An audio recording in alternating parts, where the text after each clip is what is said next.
Welcome to the third of our community rugby webinar series. Tonight it's all about teenagers, and we've got two experts who I'll introduce very shortly. But like any good rugby training session, we'll let you know how it's going to work tonight. This is a bit of a guerrilla session. It's 30 minutes, action-packed, full on. What we'll do is you've got an opportunity to ask questions by typing in your questions in the Q&A function at the bottom of your screen, and we'll endeavour to answer those live, or one of our backroom staff will get back to you with your query. Also, if you want to use the chat function, share your ideas, your opinions, your thoughts. It'd be great to get a bit of banter going through the chat section as well. But less of me and more about our panelists. Tonight we have Cole McLean, who's joining us again. He was with us a few weeks ago with the Learning Games webinar, so we thought let's get him back in again. Just for those that don't know him, he's founder of the Coaching Gig, 20 years plus in the coaching space, from youngsters through to high-performance athletes. Still involved in coaching, but also a consultant to the likes of Sport New Zealand, Netball New Zealand, golf, hockey, the list goes on. He's a bit of a muso as well. Who am I, oi? Which is, how are you, Kyle? Oh, kapai, Wayne. Scraping the barrel again tonight, mate. Getting me back on. Great to have you. Also, we have Michael Manvik with us. He's our game development manager here at New Zealand Rugby with a lead in the school space. He's a husband, father of three. He's also a volunteer in the community rugby space and loving it, he regularly tells us. He holds a master's degree, as does Kyle. He holds a master's degree, did his research in cross-training methods for adolescent rugby players, learning from other sports. So he's a researcher and a practitioner with real-world experience. And I'm told he's considered the best dressed at the New Zealand Rugby office in Parnell. Marlo, Michael. Hello, Wayne. Thanks for the introduction. That's quite a start, mate. Jeez, it's hard act to follow. I do my backup. I do my homework. I do my research, just like the two researchers and practitioners that we have on tonight. So get those questions in the question and answer function at the bottom of your screen. I'll bounce some questions to our two panelists, and then we'll do a little bit of a wrap up and give you some where you might go for some further information at the end of this evening. So we'll crack on. A good game's a fast game. As I said, Inga, put those questions in the Q&A function. Kyle, I'm going to start with you. I know there's been some cool research that's come around the sort of brotherhood, sisterhood in our teenage rugby competitions, or some competitions in New Zealand. Do you want to sort of tell us a little bit more about that and unpack it a little bit? Yeah, about the research, eh? Yeah. Well, I guess you should have had Sam McKenzie on tonight, because he did a good piece. But I guess Sam and I, we did some research in different areas, and his was talking to first 15 players from various schools, and he found, basically asking about the coaching experience, what the players thought of their coaching experience. And one of the key themes that came out of it was the real important space for, I guess, brotherhood. He did it with boys, but brotherhood, sisterhood, that connection and relatedness with their peers, and which was fascinating, because they said that was a bit of the rugby they really loved, and they really felt that they had it went really well for them. And then I guess in my research, the same kind of theme came out. I wasn't actually looking for that. I was doing mine around game-based learning and impact on learning, and an impact on their learning.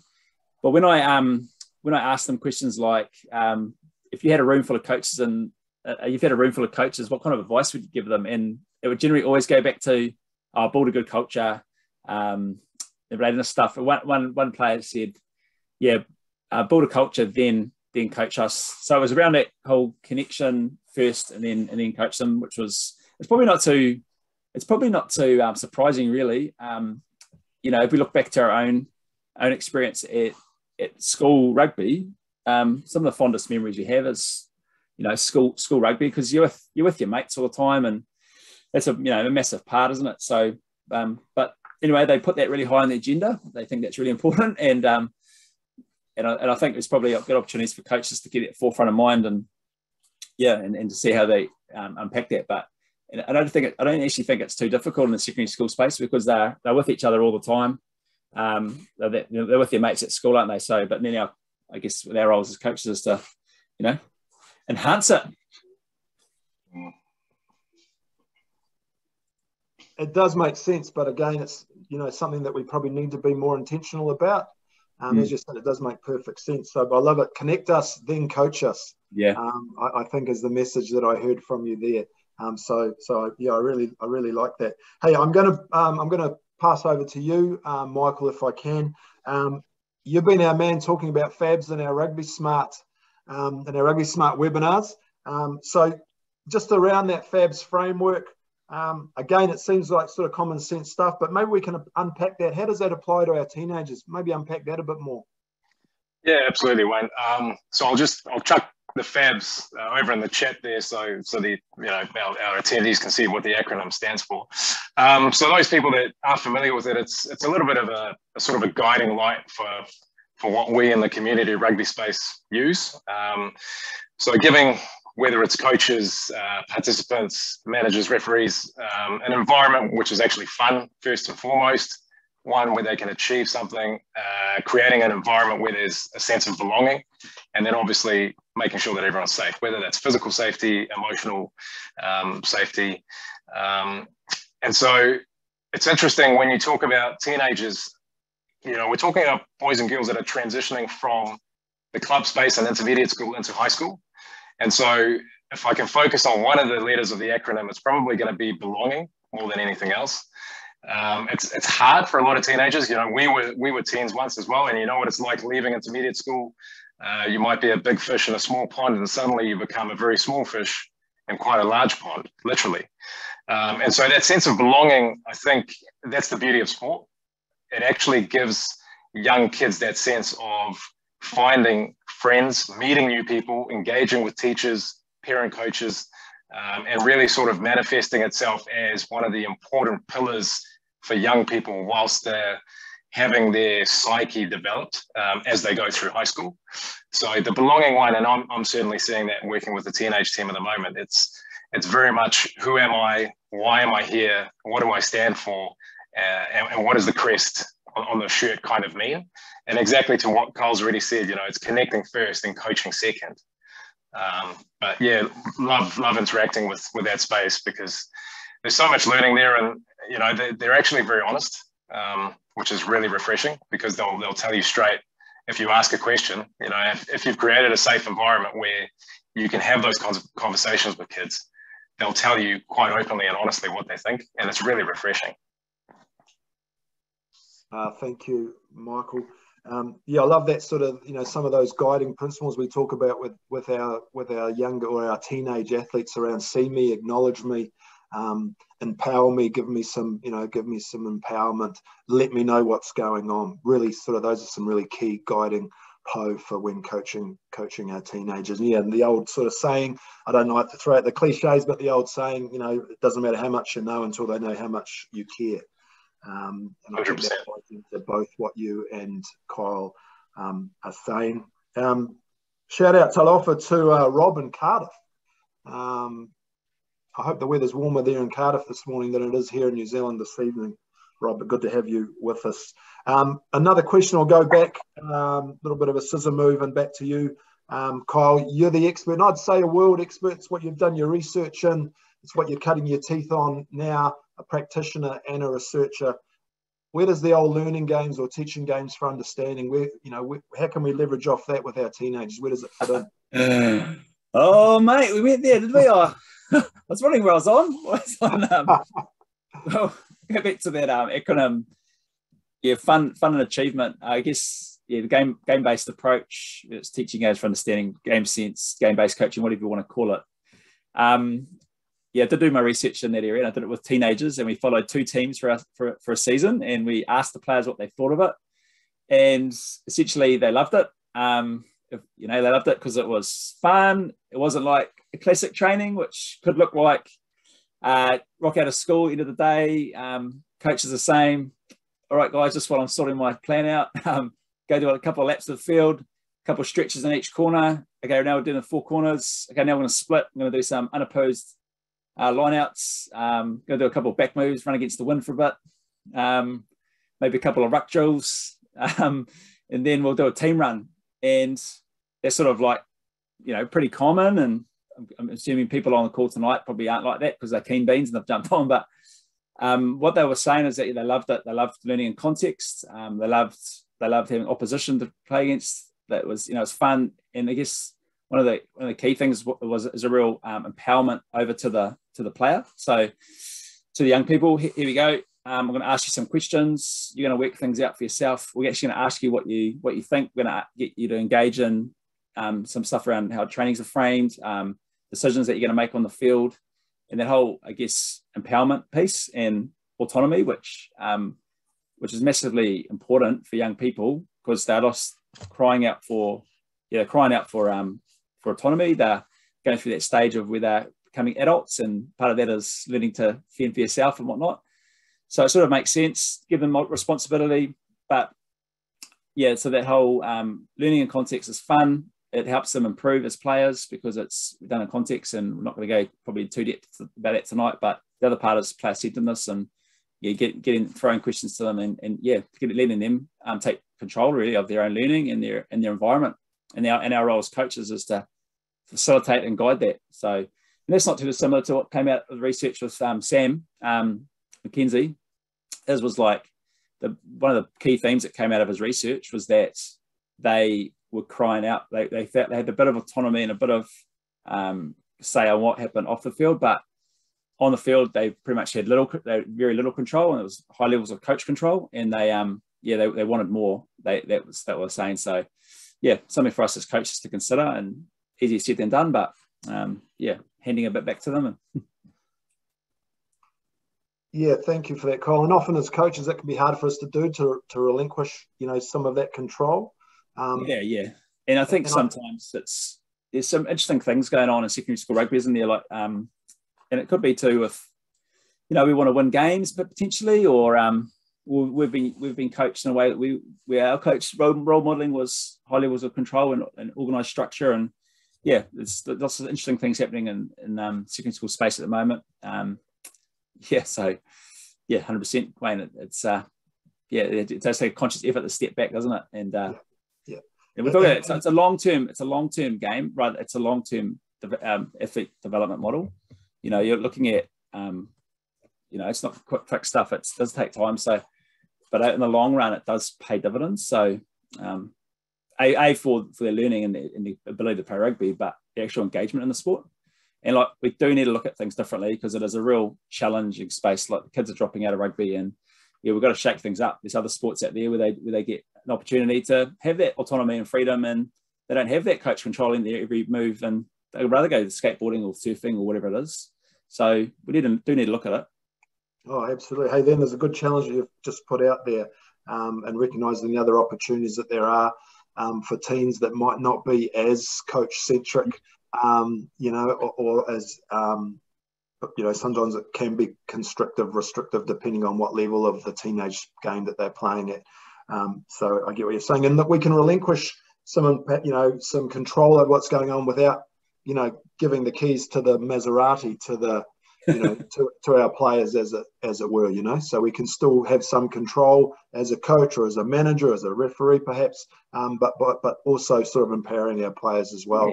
And I don't think it's a control or 100% empowerment to the players. It's an and, that there's a space in the middle there, I think. Yeah, it's probably a shared model, where we collaborate, and there's somewhere you're working out the players who can take more and some that can't take quite as much. But I remember coaching a while ago. So I'm a secondary school teacher, so I used to work in that space and coach in that space. And I remember having a conversation with a colleague one day about we need to give these guys more leadership, and he basically thought that teenage boys weren't ready to lead. And I was like, oh, really? I think, no, they are. They just need to be given the opportunity and then asked to guide and help them. They'll froth on it, so. Absolutely. It's coaches, a good coach is somebody who creates opportunities for others to learn and to grow, and then gets out of the way, as we say. Hey, I'm going to go to you, Michael. Thanks for that, Kyle. Michael, I'm just going to talk a little bit, just because of the time that we're in, the era that we're in, and we know there's some research coming out around the impact of COVID with our team players in that secondary school space. Do you want to tell us a bit more about that? That's what's happening, and what are the impacts of COVID? How can we work around it, above it, over it, and what's the research telling us? Yeah, I suppose the psychosocial effect isn't that well known just yet. We have to be a little bit more forgiving, I think, with our teenagers, especially knowing what they've gone through the last couple of years. So if you take, as an example, the 12 and 13-year-old space, some of those kids have missed out on AIMS games, something as simple as AIMS games, where they can go away for a week, compete in a variety of sports, be with their friends, meet new people, be away from mum and dad, and then go home. So we have this entire group of intermediate school kids that have now gone into high school, and they haven't had that rite of passage. So that's something to consider. The second thing, and one thing we're hearing a lot here in Auckland in particular, is that some of our lower decile schools where truancy at schools is quite a big deal, is getting a lot worse, because now people have struggled through COVID, and larger families are now expecting children to actually have to go and work. And so we're hearing that 14, 15, 16-year-old boys and girls are having to go straight after school, or even possibly having to leave school early to get to a shift, working at the local produce store, or going to packing a warehouse and stuff like that. The teams in which we're sort of seeing the knock-on effect is around that sort of second 15, third 15 space, where we usually had a lot of depth, a lot of participants, so you'd have your first 15, but then your year 12 or your year 11 kid who was playing socially, really interested. Those are the kinds of teams that we're hearing are now kind of falling over quite a bit, and it is concerning. So I'd say, probably to Kyle's point as well, is creating environments where we don't have that focus on a winning kind of culture. It's almost, we've got to get people back in more of a social setting first, show them the door, show them the experience, connect, and then take the next steps. But I hate to say it, Wayne, and I'm certainly not an expert in this, I don't think we've seen the effects fully just yet. So it'd be interesting to see what that looks like. And I'm always keen to speak to school teachers and find out what their thoughts might be. So if there are teachers in the attendees list, happy to take some thoughts or some questions or comments around that. Whawhatai, thank you, Michael.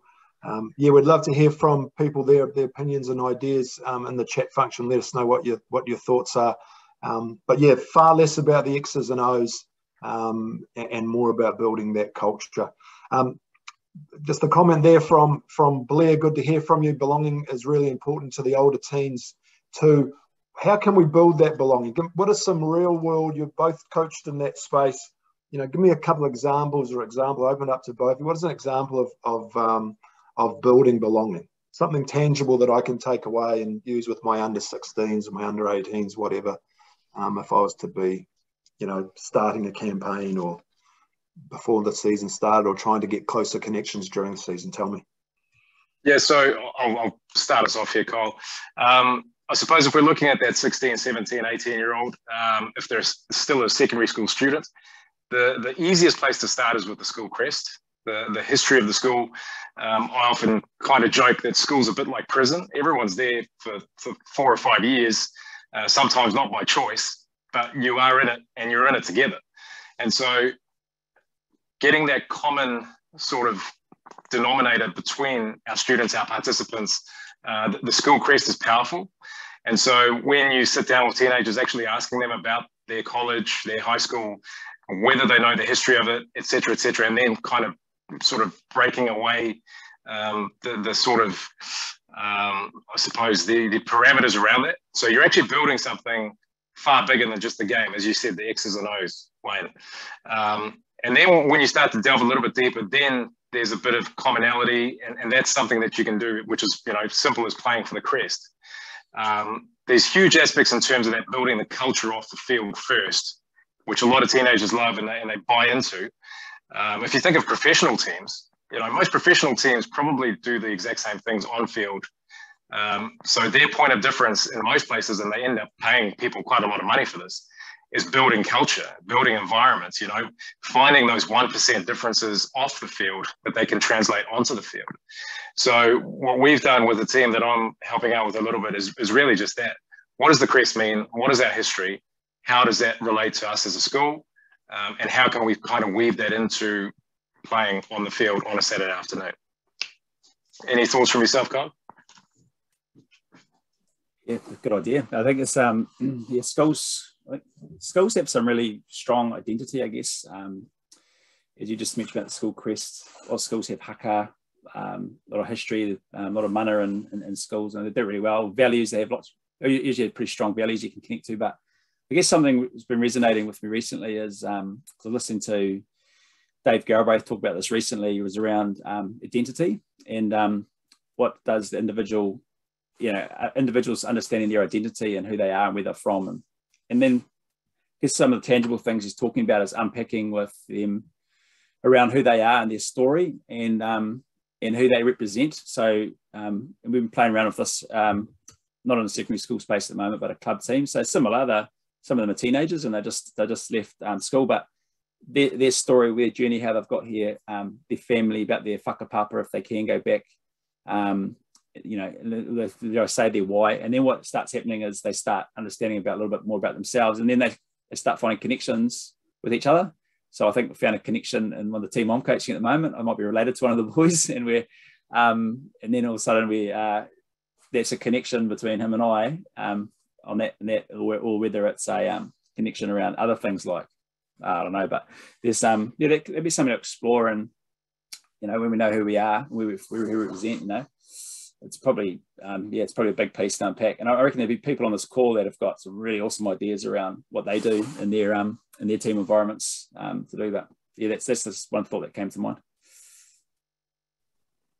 Hey, thank you, gents. I just leant out of screen there, out of view, and just to grab a book that's sitting in my bookshelf there, which is the book Belonging by good Kiwi boy Owen Eastwood. I'm sure many people are across it. And real simple terms for people like me, but talks about, you know, the belonging and how it's linked back to our DNA and how we can make that work in a sporting setting, in a corporate setting. So someone might, from the back room there, might put the name of that book, Owen Eastwood, Belonging, might type it into the chat section for me. It's The Ancient Code of Togetherness. So that's well worth a shout. Okay.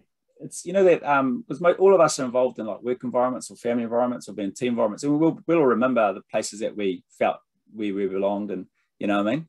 We've all got connection to that, the good and the bad and the ugly, and in between, and just unpack what was special about those environments we've been part of, and all the opposite environments that we weren't so keen on. And I reckon there'll be some learning that we can all take and make it our own. But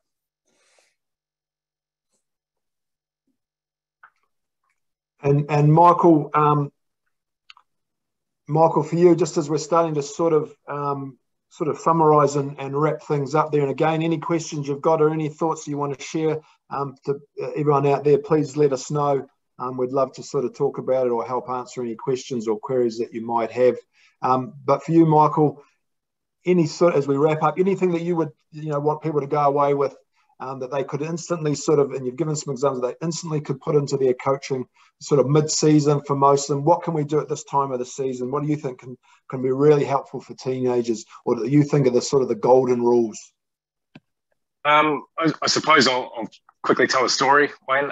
So we ran a coaching webinar last year, and one of the coaches was talking about the teenage team that he was looking after, and he said he's lost every game. And every Tuesday and Thursday, he still gets all of the participants turning up for training, but he just doesn't know how to unlock the potential to win a game on a Saturday. And so I asked him, you know, I said to him, does that mean that you've still got the entire squad turning up on a Tuesday, Thursday every week? And he said, yes. I said to him, well, that's a dream scenario. You know, obviously he's created an environment, a culture, or done something right. I wish I could have seen his trainings, wherein the kids obviously felt that they belonged to something. They were loving the environment. They didn't care about actually losing. And I can only imagine that when they finally did manage to get a win on the Saturday, what the euphoria would have been like within that environment. I would have paid to see it. the thing I'd probably say to the teenage coaches on the call this evening is that you have to realize as well, if you're coming into a school environment, those kids have been in class from 9 until 3 p.m. And in most cases, they haven't actually had any real say in their own learning, their own development. It's kind of been the teacher that's controlled that. So if you're stepping onto the field with them at 3:30 in the afternoon, allow them a place where they can make mistakes, allow them a place where they can find their voice, they can be loud, and it can be chaotic. So create chaos. There is beauty in that. We've got a lot of young boys that we see that sort of come out onto the field and they're still a little bit introverted, they're still a bit nervous. And the first thing we say is, if you can't make mistakes here, where can you? So it's really trying to just unshackle that of sitting in the classroom for the last 6 hours and actually just coming out and just let your hair down and have a good time. That's really it. Excellent advice, Michael. Yeah, learning's messy. We've said this before, and we so want things to be structured and go 100% right and be error-free, and that's not how the game is played. It's a dynamic, multifunctional, multifaceted game of contact in most cases, and so we need to replicate trainings that look like that, and to, again, to let the reins go and to be happy with a bit of chaos, because that's when the learning happens. That's when the gold happens, and you know, as we know, diamonds come out of pressure. So we want to create those situations, tolerable pressure. We want to create those situations at training. Kyle, for a question for you is where to for Nick, if coaches want to explore this more, or anybody volunteers want to explore this more about teenagers, where would be a stopping point for them? Where can they go for more help, I guess I'm saying? I'd go to the teenagers. Hey, great advice. Ask them. You know, there's heaps of stuff we get. Yeah, 100%. I think like Mike said, yeah, like ask them how they, you know, how's the season tracking? What are you guys enjoying? What can we do differently? Is this meeting? What's your needs? How can we meet it? Like, their voice is massively powerful, and we probably save ourselves a whole heap of assumptions and reading theories, and we just actually engage with them. And there's probably, I'm sure there's people on here that are really good at that. Yeah, and that I reckon is pretty powerful. And then hand it to them. And then, hey, four great questions, easy questions that you could ask, and what a perfect time to answer it. Sort of in, you know, mid-season into the season. You know, it's a chance for a reset and review, see how things are going by asking the participants themselves, and then making some changes in direction if needed. I like it. Never too late in the season.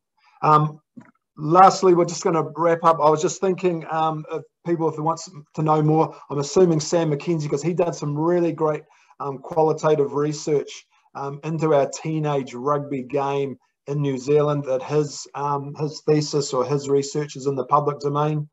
Kyle, that'd be right? Yeah, it is. And it is. Yeah, it is. And it's a lengthy read. He's actually looking to hope to publish it, I think.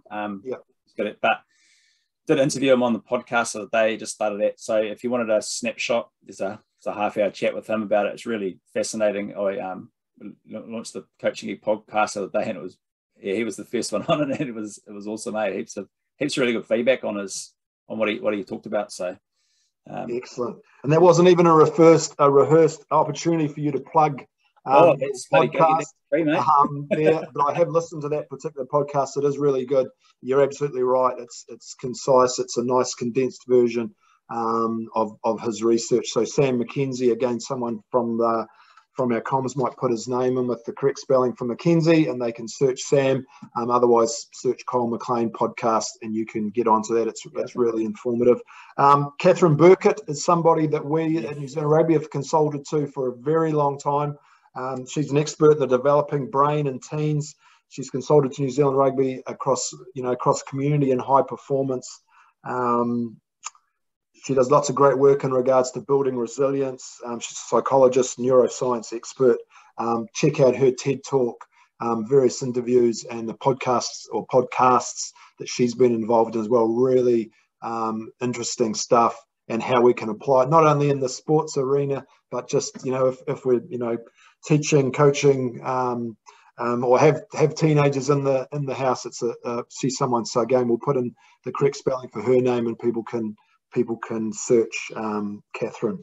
I'm sure she wouldn't mind us putting a plug in for the great work that she does here in NZ. Whānau, Ainga, sorry, that's us for this evening. We've gone 8:02. This webinar will be available on rugbytoolbox.co.nz.